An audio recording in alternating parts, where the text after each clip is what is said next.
protesta, que aparece con el nombre de la protesta humana, surge en 1897.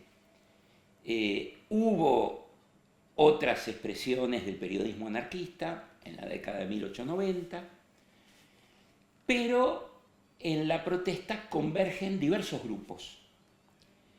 Y por lo tanto fue el diario de más extensa duración en todo el panorama de las izquierdas, e incluso con una duración más prolongada que muchos diarios comerciales o que muchos diarios nacionales, que a veces duraban 10 años, 20 años. O sea, la protesta empezó a salir en 1897 y salió ya de un modo muy regular hasta 2015, en que decidieron cerrar la publicación y se acabó el nombre. Empezó como una publicación periódica quincenal, y en determinado momento, en 1903, pasó a ser diario, se publicó como diario, y en 1910 el mismo equipo decidió desdoblar y sacar un matutino y un vespertino. Entonces salía La Batalla por la mañana y a la tardecita salía La Protesta. O sea, es la única experiencia en el mundo de un diario anarquista, diario en el sentido de cotidiano, que se publicaban dos diarios en forma simultánea. Después fue brutalmente reprimido y La Protesta dejó de salir un tiempo y La Batalla no volvió a salir. Así que con esto tenemos como un arco temporal largo para hablar de la protesta. La protesta surge en el proceso de constitución del proletariado argentino. El nombre queda demasiado grande para 1897, proceso de constitución. O sea, aquí todavía nos encontramos con gremios que se están formando, que son más artesanales todavía que proletarios en el sentido estricto, porque muchos de los trabajadores que adhieren al anarquismo son artesanos que tienen pequeños talleres, a veces trabajan por otro artesano, a veces son artesanos dueños de su propio taller que trabajan con sus hijos, con su compañera, a veces emplean a un tercero, ¿no? Y por supuesto hay un proletariado en formación que está conformado, por ejemplo, por los peones que cargaban bolsas en el puerto, considerando que nuestra economía era y de algún modo sigue siendo una economía de exportación. Entonces, tenés los trabajadores de los ferrocarriles que iban desde los maquinistas, que serían como la élite proletaria, hasta los obreros, por ejemplo, mecánicos que trabajaban en los talleres ferroviarios, o todos los empleados que trabajaban en las distintas instancias de la vida ferroviaria, digamos, las estaciones, la administración, la organización del sistema. Pero, te digo, hay un predominio todavía en 1890 de los gremios que están organizados por oficio. No tenemos las grandes ramas por industria de la década del 20, de la década del 30 y sobre todo la década del 40, que se termina de constituir, digamos, ya una clase obrera que se estructura como movimiento de los trabajadores por las grandes ramas que hoy conocemos, que todavía existen, debilitadas, pero que existen. Acá son pequeños gremios. Bueno, ¿qué tiene que ver aquí? ¿Cómo juega lo nacional? En primer lugar, tenemos que pensar que la Argentina de aquel tiempo y sobre todo las ciudades-puerto, ¿no? Sobre todo Buenos Aires y Rosario, pero también Bahía Blanca y otras ciudades, son ciudades que reciben en forma directa la inmigración. Y si bien buena parte de los inmigrantes eran braceros, eran campesinos, digamos, en Italia, España, los diversos países, y pasan al campo, muchos recalan en la ciudad. Es el primer lugar a donde llegan. Y si no tienen redes, no tienen familia, no tienen contactos políticos, bueno, muchos buscan trabajo y hay un crecimiento desmesurado de la ciudad, un crecimiento vertiginoso de estas grandes ciudades, y como suele decirse, y aparece en el tango, aparece en el sainete criollo, aparece en la literatura de 1900, estas ciudades eran como una gran Babel. ¿Por qué? Porque se hablaban diversos idiomas. Y se hablaba diversos idiomas porque la mayor parte de la población era extranjera, o sea, los migrantes españoles, los migrantes italianos, migrantes rusos, migrantes turcos, migrantes que venían de Francia, de Alemania, los judíos que venían escapando de los pogrom en el Imperio Ruso. Bueno, hay toda una cantidad de comunidades idiomáticas que se constituyen en las grandes ciudades con epicentro en Buenos Aires. Entonces, esas comunidades editan sus propios órganos en el idioma nativo. Entonces vos tenés en la década de 1870, de 1880 y de 1890 toda una cantidad de periódicos en francés, en italiano, en alemán, en yiddish, que te sorprende que fueran semanarios o inclusive diarios, o sea, diarios en italiano que aparecieron durante décadas, diarios en alemán, ¿no? Cuando digo diarios, otra vez me refiero literalmente a la publicación cotidiana, que compite con la prensa nacional. ¿Por qué? Porque el auditorio de los grandes diarios, La Nación, la prensa, es un auditorio todavía de élite. Y entonces, ¿quiénes consumen esos diarios?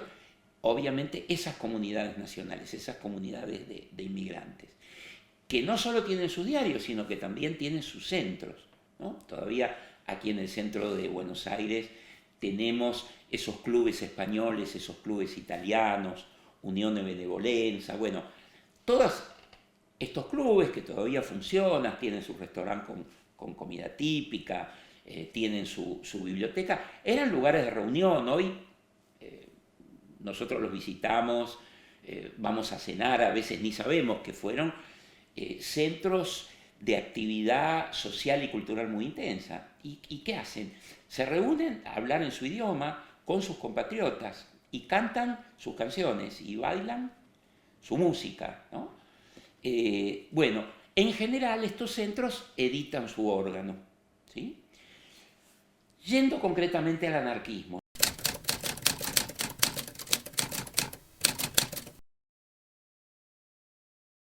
Nosotros tenemos una migración catalana y una migración italiana, anarquista, de diversas regiones de Italia, muy intensa, que traen ideas anarquistas. El anarquismo es un fenómeno de importación, en parte sí, en parte no. En gran medida sí, ¿no? Porque son estos trabajadores migrantes, a veces exiliados, quienes traen las ideas anarquistas, ¿eh?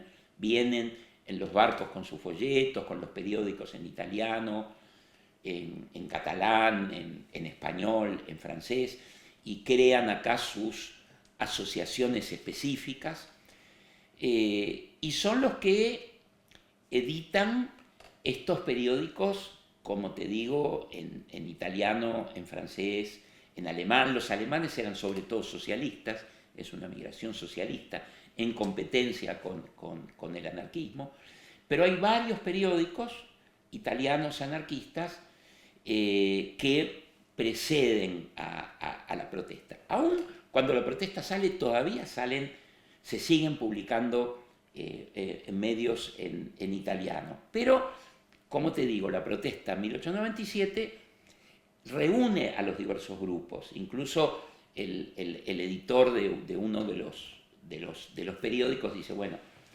aunamos esfuerzos, cerremos otros medios, El Oprimido, eran los nombres que tenían los periódicos en ese momento, y pongamos el esfuerzo en la protesta. También vinieron socialistas italianos, socialistas franceses, los socialistas alemanes, los socialistas españoles. Y aquí hay que pensar que la clase obrera aparece permeada por dos discursos políticos fuertes. Por supuesto había otros, había discursos católicos, discursos liberales, pero acá fueron muy fuertes el anarquista y el socialista. El anarquista todavía con mayor pregnancia que el socialista en la década de 1890 y en la primera década del siglo XX, aunque el anarquismo persistió a pesar de la gran represión que sufrió en 1909 y 1910. La versión clásica es que el proletariado artesanal le resultaba más afín el anarquismo y al proletariado industrial el socialismo o el comunismo. Esta es una interpretación que en cierta medida se puede sostener, pero hay que matizarla porque hay otros elementos. El discurso anarquista era un discurso claramente antiestado. Y el discurso socialista era un discurso, y aquí entra la dimensión nacional por la que vos me preguntabas al principio. Los socialistas decían, compañeros, tenemos que integrarnos al sistema político, tenemos que ampliar el sistema político, nos tenemos que ciudadanizar. Argentina nos permite convertirnos en ciudadanos argentinos sin perder la nacionalidad italiana, española, etc. Y vayamos a votar. Y presentemos diputados obreros al Parlamento. Y exijámosle al Parlamento, no solamente a los diputados obreros, sino a los diputados conservadores, al ala más liberal del mundo conservador, a los diputados de la Unión Cívica Radical que empiezan a emerger. Propongámosle protección obrera, legislación que nos proteja. ¿Qué pasa? El Estado argentino es un Estado que todavía le da absolutamente la espalda a estos reclamos, hace oídos sordos a estos reclamos. Aquí y allá vos encontrás algún diputado, alguna de las figuras del liberalismo que dice hay que hacer algo con esta clase trabajadora apátrida que absorbe las ideas anarquistas y atenta contra nuestra vida y nuestra familia, entonces es mejor introducir una variable reformista. Pero en general el ala reformista es un ala que no consigue grandes modificaciones en el régimen político. O sea, el régimen, hasta que se vota la ley Sáenz Peña en 1912 y gana el gobierno radical en 1916 con la presidencia de Hipólito Yrigoyen, bueno, son muy pocas las leyes que logra conquistar el socialismo, ¿no? Alfredo Palacio, Juan B. Justo, Mario Bravo, Enrique del Valle y Berlucea, eran los diputados y los senadores socialistas que en franquísima minoría libran una batalla por la legislación social en el Parlamento, desde 1904 en adelante. 1904 entra Alfredo Palacios al Parlamento, primer diputado socialista de toda América. Bueno, él en soledad propone leyes de reducción de la jornada de trabajo, de protección del horario de trabajo para mujeres y para niños. Exige que los niños, por lo menos trabajen desde los 16 años, para hasta entonces que sea obligatorio el colegio, una reducción del trabajo femenino, condiciones para el trabajo de las mujeres. Bueno, son los primeros que plantean un régimen jubilatorio, son los que plantean las vacaciones pagas, que al principio eran 10 días y los patrones te contaban desde el sábado hasta el otro domingo, o sea, hasta que se convertían en 5, se convertían en 6. Entonces, digamos, no bastaba la ley, había que hacerla cumplir. Y esto significa luchas, paros, que todavía están vigentes en la década del 40. Digamos, con el peronismo se institucionaliza después las vacaciones pagas, pero digo, esto era una lucha que venía de antes. Los socialistas dicen, creemos ciudadanía, nos tenemos que nacionalizar, te invitamos a que te ciudadanices, no necesariamente tenés que perder tu identidad, tu idioma y tu cultura, pero seamos paralelamente argentinos, trabajemos en modificar, en ampliar el régimen político, romper el régimen oligárquico y conquistar leyes. Como estas leyes tardan mucho, el discurso socialista, antiestado y antipolítico tiene una gran eficacia. O sea, hasta que, mientras el Estado es un Estado que hace oídos sordos a los reclamos de los trabajadores y responde con represión, porque las marchas de 1 de mayo eran duramente reprimidas por los sucesivos jefes de policía. Quizás el más despiadado fue Ramón Falcón, a quien asesina Simón Radovítsky justamente por la represión que acababa de desatar en una manifestación de 1 de mayo. Entonces, lo que quiero decir con esto, que no es una idea mía, es algo que está ampliamente instalado en la historiografía, es que el discurso de con la politiquería no vamos a hacer nada, no vayamos al Parlamento, no le pidamos al gobierno, conquistemos nuestros derechos en la calle, por acción directa, ignoremos al Estado, creemos una sociedad que de algún modo se autoorganice, pensemos en una suerte de insurrección proletaria y una sociedad que se autoorganice. Este discurso fue muy importante en la década de 1890, la década de 1900, y todavía con peso, diríamos que hasta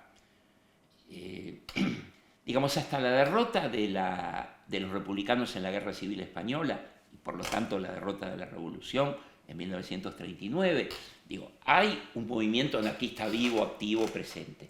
Después es un movimiento cultural. La protesta sigue saliendo, pero ya no es ese órgano que organizaba la huelga general, que se vincula a la Federación Obrera, la famosa FORA, la Federación Obrera de la región argentina, que movilizaba centenares de miles de trabajadores.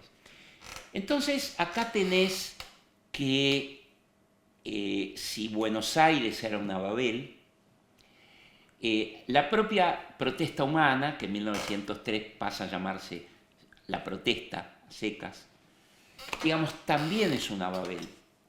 ¿Por qué? Porque si bien es un periódico escrito en español, uno encuentra la huella, aún en los artículos que no están firmados, de italianos, de catalanes, de franceses. O sea, hay, podríamos decir, italianismos, catalanismos que se filtran, porque el director fundador, Gregorio Inclán Lafarga, era un catalán.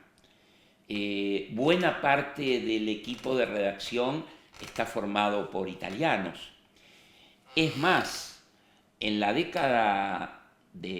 primera década del siglo XX, se empieza a publicar de modo irregular, después de modo más regular en las décadas siguientes, una página en italiano, que no era una traducción de la página anterior o de la siguiente que venía en español, sino que estaba dirigida a la comunidad anarquista italiana, que fue muy fuerte. Digamos que hasta la ejecución de Severino Di Giovanni en 1931 hubo un peso muy importante. La ejecución de Di Giovanni y de su compañero Paulino Scarfo fue un golpe muy fuerte, aunque el movimiento anarquista italiano siguió. Pero vos tenés ahí una página en italiano. En la década del 20 también surge una página en yiddish, que se publicó durante muchos años. Por supuesto, el que no sabía yiddish o no sabía alemán, los alemanes pueden leerlo, era una página que el español, el italiano, el francés seguramente salteaba. Pero un periódico que tenía pocas páginas, que costaba mucho esfuerzo imprimirlo, distribuirlo, publicarlo, conseguir publicidad, le dedicaba una página en yiddish. Eso quiere decir que la migración ruso-judía, ucraniano-judía, digamos, de las diversas nacionalidades que estaban oprimidas dentro del Imperio Ruso, era lo suficientemente significativa para que justifique tener una página en ese idioma. Y aquí se crea una biblioteca rusa que es incendiada durante la Semana Trágica, enero de 1919, y existe una cantidad de centros en diversas localidades de provincia de Buenos Aires, de provincia de Santa Fe, en Entre Ríos, que es como el litoral donde se proyecta toda esta comunidad judía de izquierda, que vienen escapando de los pogroms.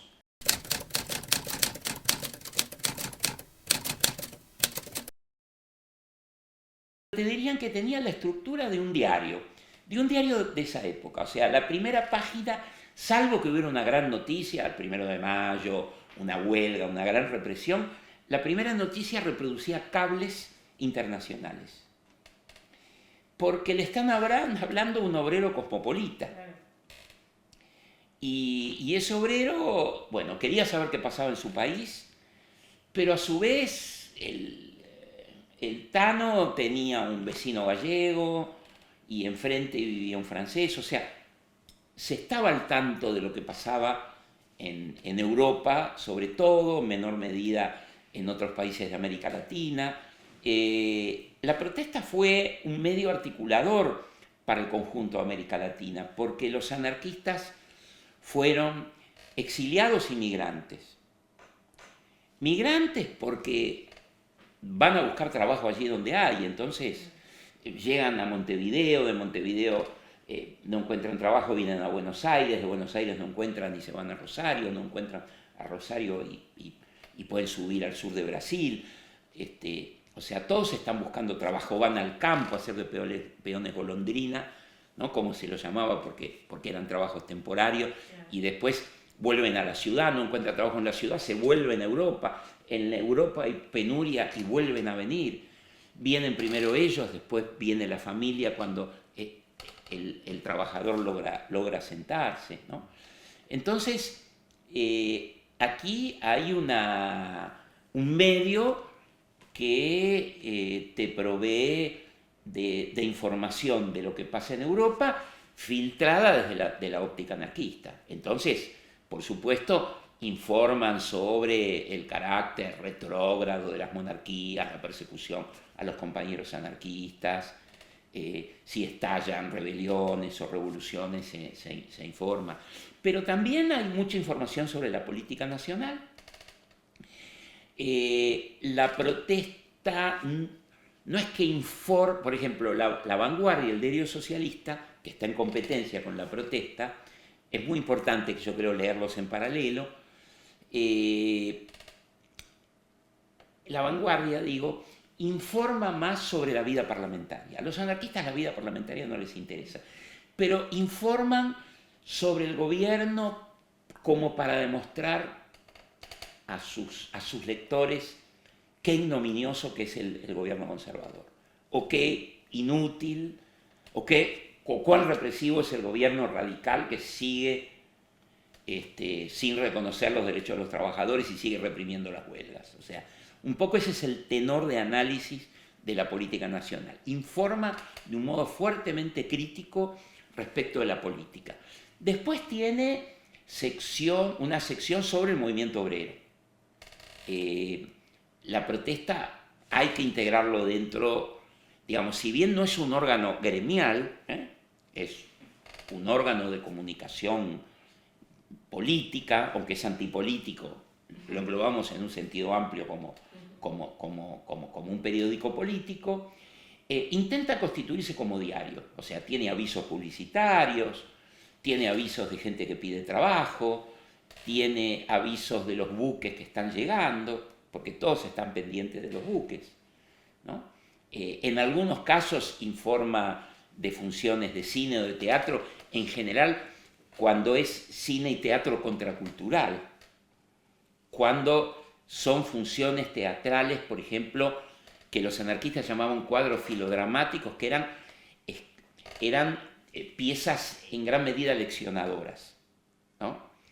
Y los actores y actrices que trabajaban eran amateurs. A veces el director era un director profesional, pero ensayaban y hacían las funciones con trabajadores y trabajadoras. Entonces, es un diario también práctico, ¿no? Digamos, te informa, te baja línea, como diríamos hoy, te da elementos útiles, se ofrece mucama para, se ofrece carpintero se busca el paralelo. El señor Juan Pérez busca a su hermano José Pérez, que cree que vino en 1912, pero no tiene contacto. Por favor, escribir a esta redacción, ¿no? Te informa de los buques, porque estás esperando que llegue un primo tuyo y lo vas a buscar al puerto o al hotel de inmigrantes. Te informa cuáles son los comercios proletarios. Por ejemplo, peluquería. El proletario hace el 10% a los que menciona en este diario. Tome tal cerveza, no tome Quilmes, porque es una patronal represiva que echó tantos trabajadores el año pasado. Boicot a Quilmes. Durante años estaba el aviso de cerveza Quilmes. Hay un conflicto obrero, no le publican más y le publican una contrapublicidad. Boicot a Quilmes, boicot a cigarrillos tales. Estamos hablando de medios, es muy difícil establecer el tiraje, hay distintas opiniones, pero son periódicos que para la época llegan a alcanzar tirajes de 50.000, 100.000, 150.000, o sea, no llegan a competir con la prensa o La Nación, menos con el diario Crítica, cuando surge la prensa popular en la década del 20. Pero digamos que la prensa y La Nación eran diarios de élite, mientras que la Protesta y La Vanguardia eran diarios populares. La Vanguardia llegó a sacar varias secciones, como un diario común, con la cartelera de espectáculos extensa. ¿Qué cosas no publicaban? No publicaban lo que se llamaba hípicas, la sección hípicas. ¿Por qué? Porque estaban en contra de las carreras de caballos, estaban en contra de los juegos de azar, estaban en contra del carnaval, aunque ustedes no lo puedan creer, estaban en contra del carnaval. Entonces no se informaba de los corsos, había más bien una burla acerca del corso, porque ahí había una tensión entre un medio que era popular, pero que choca con ciertas prácticas de la cultura popular. Entonces el carnaval era farsesco, el carnaval era frívolo. Entonces esto era un límite frente a los policiales, por ejemplo, que explota la prensa popular como crítica, ¿no? Aquí, si se publican noticias policiales, son más bien aleccionadoras. No entran en el mundo deportivo. La Vanguardia en determinado momento entra, el diario socialista. La Protesta no. La Protesta no entra. Entonces, si vos dejás afuera el boxeo, dejás afuera el fútbol, dejás afuera los burros, como se decía en la época, bueno, ahí hay un margen importante de la cultura popular que queda fuera. Pero bueno, ofrecen otras cosas que el diario comercial de élite o el diario popular tipo Crítica no ofrecía. Aunque Crítica les empieza a robar público. ¿Por qué? Porque, por ejemplo, Crítica levanta información sobre el movimiento obrero, levanta información sobre las huelgas, acompaña el bando republicano en la Guerra Civil Española, levanta la campaña por la libertad de Simón Ragoditsky, aquel que contábamos recién había justiciado al coronel Ramón Falcón. Entonces, un poco también el declive de la prensa anarquista, que todavía disputa su lugar en la década del 30, está en tensión con una prensa popular que se hace eco, incluso invita a los intelectuales o a los periodistas anarquistas a escribir. Entonces, bueno, ahí la competencia se hace mucho más difícil. Se hace mucho más difícil para anarquistas y también para socialistas responder a las demandas de la cultura de masas. O sea, son modelos construidos en un periodo previo, en el periodo, podríamos decir, de la prensa de élite. Y ellos vienen a traer la prensa al proletariado, ilustrado, pero también el proletariado que estaba dispuesto a escuchar cuando había un letrado que leía, porque tenemos muchas escenas de tipógrafos o trabajadores que habían tenido la suerte de cursar los primeros grados del colegio primario y que estaban en condiciones de leer. Y hay muchas escenas de lectura colectiva. Entonces, hay lectura en el taller, hay lectura en la casa, hay lectura incluso en espacios de mujeres como los talleres de costureras. Hay diarios, sobre todo periódicos de mujeres, no un diario de salida cotidiana, pero sí quincenarios o mensuarios que sacaron varias trabajadoras, como por ejemplo la socialista Carolina Muccilli, o las feministas radicales anarquistas que en 1897 sacan La Voz de la Mujer. Al mismo tiempo que sale La Protesta Humana, sale La Voz de la Mujer, anarcofeminismo, ¿no? Es muy, muy interesante. Al ni Dios ni amo de los anarquistas le agregan ni Dios ni amo ni marido. Marido en el sentido, no es que están en contra de la unión con los compañeros, pero plantean condiciones de igualdad que hoy resuenan en el movimiento feminista.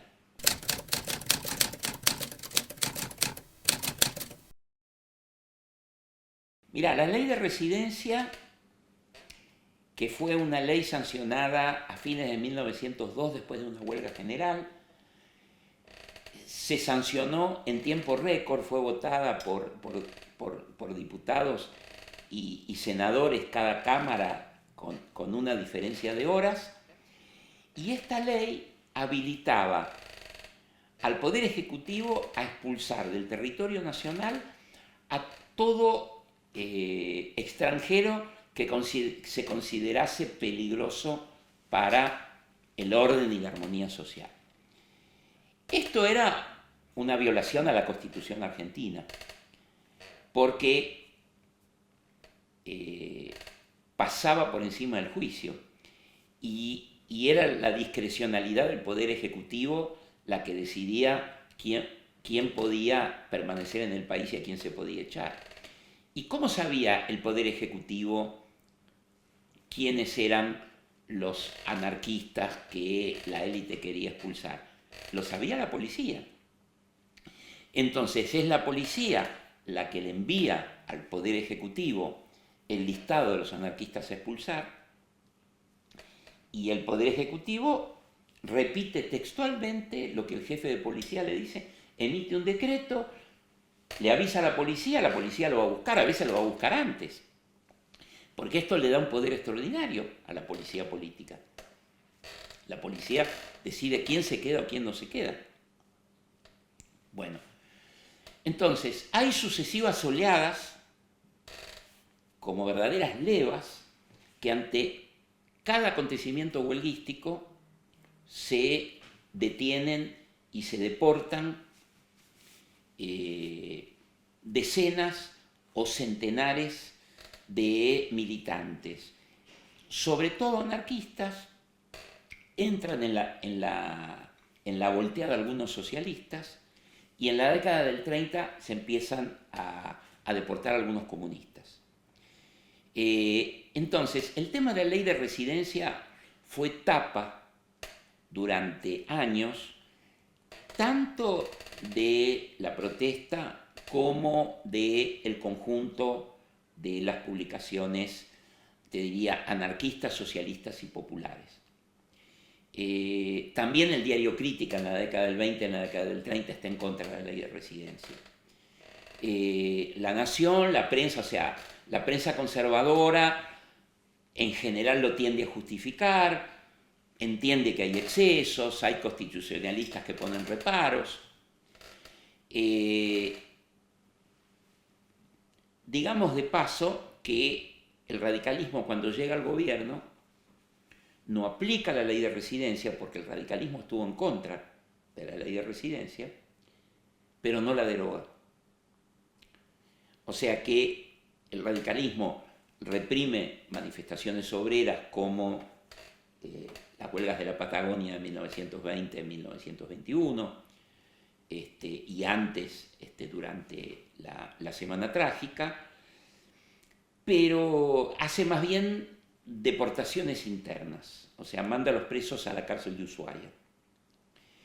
En cambio, cuando se produce en 1930 el golpe del general Uriburu, ahí se vuelve a aplicar la ley de residencia de un modo brutal. Brutal digo porque no solamente sin juicio previo se deporta al país de origen a un militante. No se considera, por ejemplo, si esta persona tuvo, no sé, 20 años, 30 años de residencia en el país, si tenía familia, algunos tenían 6 hijos, 5 hijos, 4 hijos. Separabas a un padre, dejabas a una mujer que tenía 4 o 5 hijos, que no estaba en condiciones justamente de trabajar.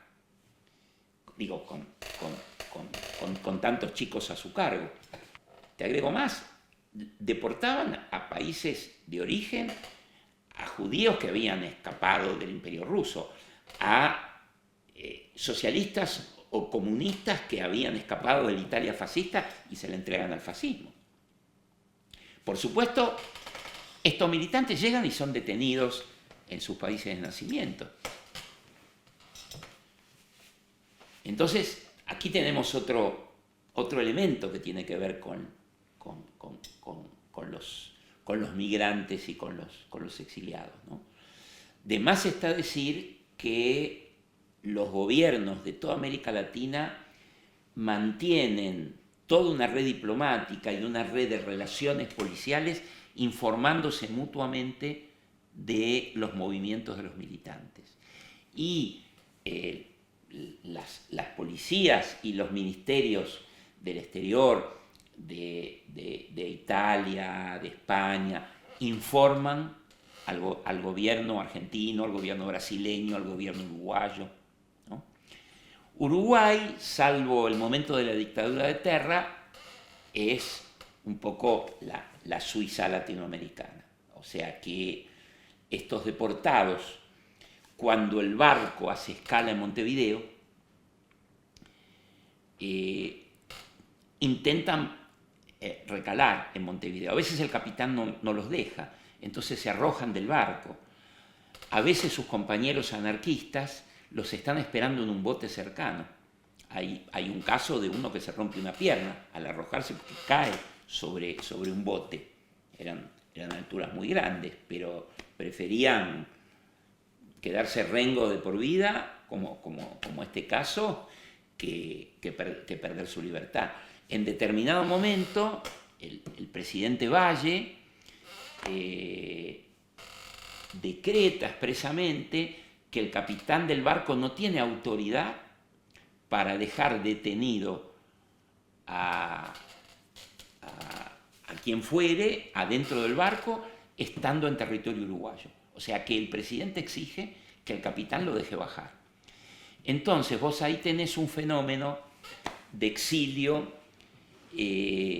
transferido a Uruguay, a donde los militantes anarquistas del Uruguay reciben a estos exiliados, ya te digo, en un bote, los van a buscar, les hacen una manifestación, los integran en sus casas, les buscan trabajo y los ayudan a volver cuando quieren volver, porque, como decíamos recién, muchos tienen familia, o se han arraigado, tienen amigos, camaradas, esperan volver a su taller, a su trabajo. Entonces, algunos abogados le encuentran una trampita a la ley de residencia, que es que la ley dice que se pueden expulsar, pero como la hicieron de apuro, la ley no dice por cuánto tiempo no pueden volver. Autoriza al gobierno a expulsarte, pero ¿y si volvés? Claro, si te agarran te pueden volver a expulsar, pero ahí el abogado puede intervenir, decir, bueno, fulano de tal, fulana de tal, fue deportado, deportada y volvió a ingresar legalmente, porque bueno, entras por alguna de las fronteras, no descubren quién sos, o entras con un documento falso que te prestó un camarada uruguayo.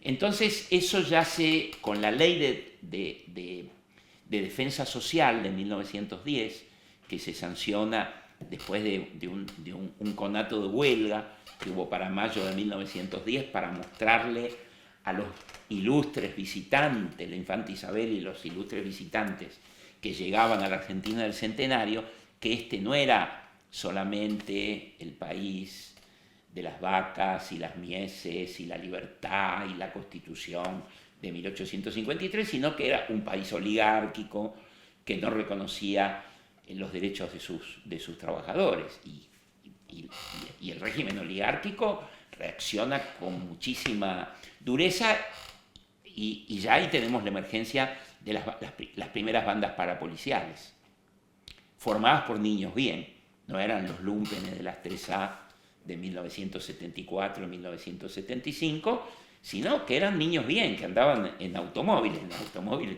en 1910 era un privilegio. Solamente los ricos podían usarlo. Bueno, digo, en ese contexto, estas bandas parapoliciales van y empastan, o sea, arruinan las máquinas impresoras de la protesta, la vanguardia, rompen todos los locales, queman los periódicos, cierran las librerías de izquierda. Ahí hay un momento de gran represión. La protesta pasa a editarse por un tiempito en Montevideo. O sea que la historia de la protesta también es una historia accidentada por estos movimientos. No existe al día de hoy una estimación de los deportados. Hay estimaciones para la primera gran deportación de 1902, otras para las deportaciones de 1909 y 1910. Yo vengo haciendo una investigación con documentos que están en el Archivo General de la Nación y otros aquí en el CEDINSI, y creo que voy a poder documentar en poquito tiempo, si llego a cerrar la investigación para fin de este año y si no será para el año próximo, creo que voy a poder hacer un listado de 1000 deportados. Y si no son 1000, van a ser 970 y pico, 980. O sea, voy por ese número, pero cada día me aparecen más, poniendo la lupa en la prensa de la época, en documentos diplomáticos, en testimonios de militantes, en historias de mis nietos o tataranietos que estoy consultando, ¿no? Que estoy entrevistando. Y un último elemento, ahora sí, sobre la ley de residencia, no solamente no la deroga el radicalismo, tampoco la deroga el peronismo. ¿Con qué argumento? John William Cook, que en ese momento era presidente de la Cámara de Diputados, dice, compañeros, hemos abogado durante años en contra de la ley de residencia, esta es la oportunidad de derogarla. Y aparece un diputado que dice, no, compañeros, ahora tenemos que usar la ley de residencia para bien nuestro. Y se suspende la derogación, o sea, no se vota la derogación. O sea, recién se deroga la ley de residencia en 1958. Y Perón la aplica con unos estudiantes peruanos, no son las deportaciones masivas de 1900 o del 10 o de la década del 30, pero es una historia penosa que empaña el liberalismo de nuestra historia, nuestro constitucionalismo, ¿no? Porque tuvimos una ley totalmente anticonstitucional, arbitraria, que le daba un poder a la policía exorbitante, que dejó fuera de nuestro país a alrededor de 1000 trabajadores.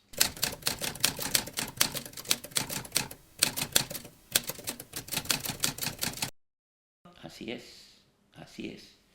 Ahí comienza, efectivamente, ahí comienza la construcción de la imagen del, sobre todo del anarquista de la bomba, del anarquista que viene solamente para llevar a cabo una militancia, que no lleva adelante reclamos legítimos solamente de mejora, sino que hay un fin político, no es un verdadero trabajador, no se integran las tradiciones culturales. La respuesta que da el Estado argentino, más que una respuesta de integración a través de una legislación obrera o reconocimiento de derechos, es una integración a través de la escuela y a través de los ritos patrióticos, ¿no? Un poco el proyecto Ramos Mejía, digamos, que es el proyecto de ampliar el régimen de escolaridad obligatoria para los inmigrantes, o digamos, sobre todo para los hijos de los inmigrantes, y educarlos en el culto de la bandera, de los ritos patrióticos del 25 de mayo, del 9 de julio. Ese fue un elemento integrador. Indudablemente fue un elemento integrador que no bastaba, porque vos podías ser un obrero inmigrante que tenías el beneficio aquí de poder mandar a tus hijos a una escuela además de buen nivel, una escuela primaria o una escuela secundaria pública, pero los derechos de los trabajadores no estaban contemplados. Si la mujer estaba obligada a trabajar, no podía atender a los hijos, si tenía muchos hijos no podía trabajar, cosía en casa, y bueno, se vivía hacinados en conventillos. O sea, casi todos los testimonios de estos anarquistas que, salvo que hubieran logrado construir un pequeño taller, que en general era taller con vivienda, se vivía un matrimonio con los hijos en una sola pieza, ¿no? Baño compartido, canilla compartida. Entonces, la integración a través de los ritos patrióticos era limitada y, por supuesto, no terminaba de alcanzar a los padres. Y los padres si podían acompañar los actos escolares de los hijos, de algún modo se podían imbuir parcialmente de ese espíritu patriótico. Pero eso estaba en tensión con las tradiciones que se traían. O sea, los italianos, los españoles, los franceses seguían celebrando sus fechas patrias, las fechas patrias de sus propias patrias, y además yo te diría que tanto anarquistas como socialistas tenían fechas propias de celebración. Por ejemplo, la proclamación de la Comuna de París, el 1 de mayo. Entonces, hasta que el 1 de mayo se institucionaliza y finalmente se convierte en feriado, ya bajo los gobiernos radicales, es algo que está fuera de las efemérides patrias. No era un día de fiesta, era un día de lucha, porque había que faltar al trabajo. O sea, solamente eso ya implicaba una tensión con los patrones.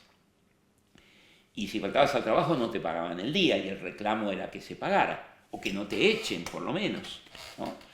Y después había represión sobre la manifestación. O sea, era un riesgo ir a la marcha. Cualquier parecido con el riesgo de ir a las marchas actuales no es mera coincidencia, ¿no?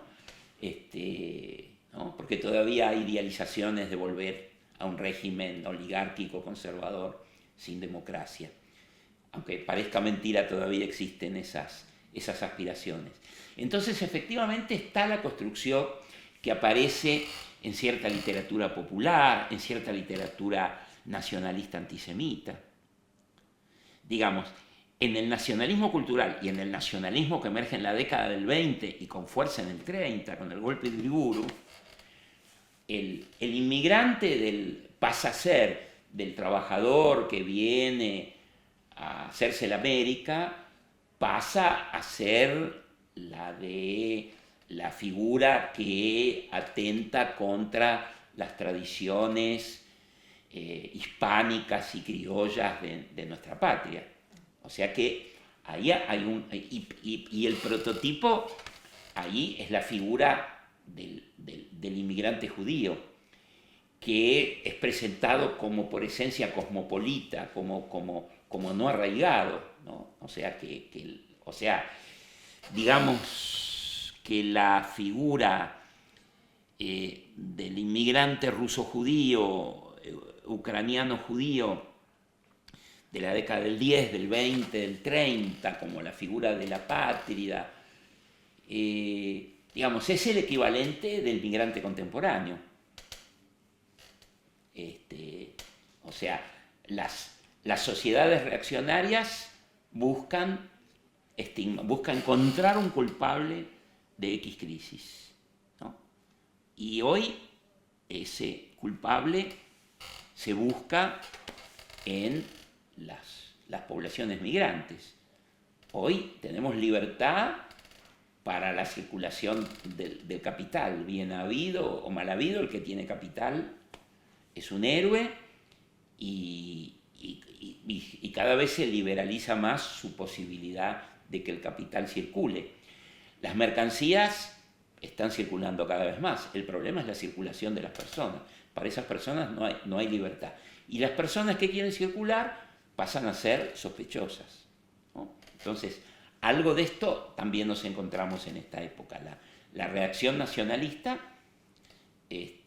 primero de la élite criolla y después del nacionalismo puro y duro, del nacionalismo militar de las huestes de Uriburu de la década del 30, apuntan contra esa figura.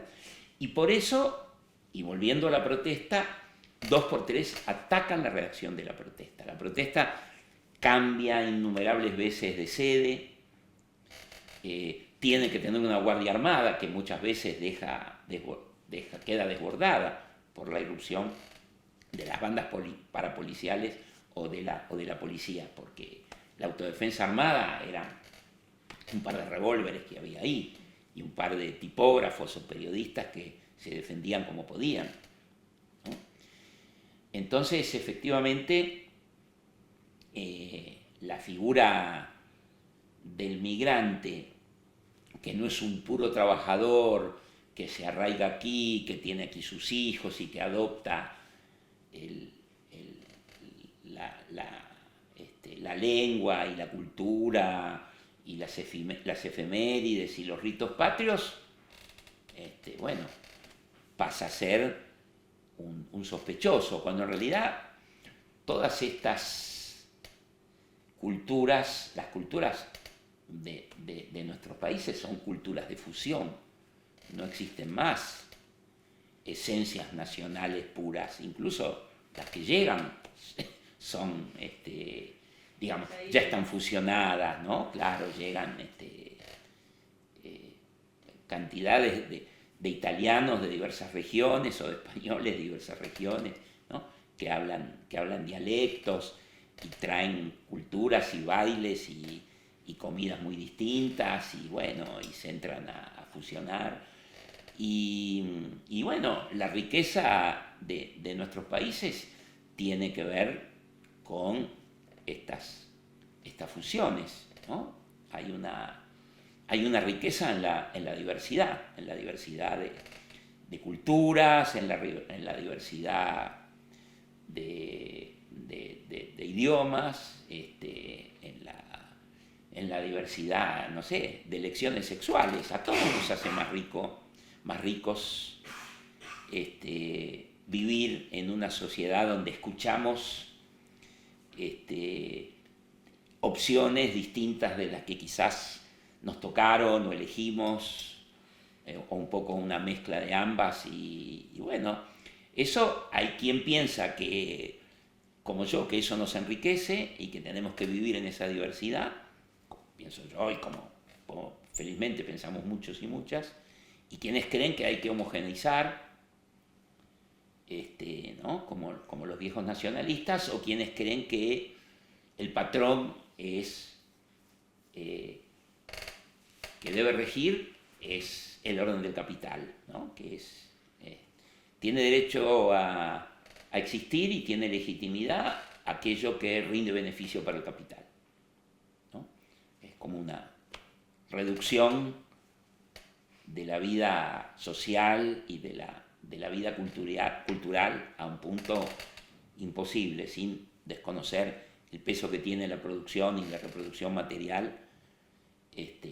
Es realmente un cercenamiento de las vidas humanas y de la diversidad y de la riqueza humana, realmente empobrecedor. Pero efectivamente la figura contemporánea del migrante, que es visto como que amenaza para nuestras fuentes de trabajo, que amenaza nuestra cultura, el discurso de tienen mayores derechos los migrantes que llegan de afuera que los nativos, bueno, todo ese discurso es un veneno que viene de muy lejos.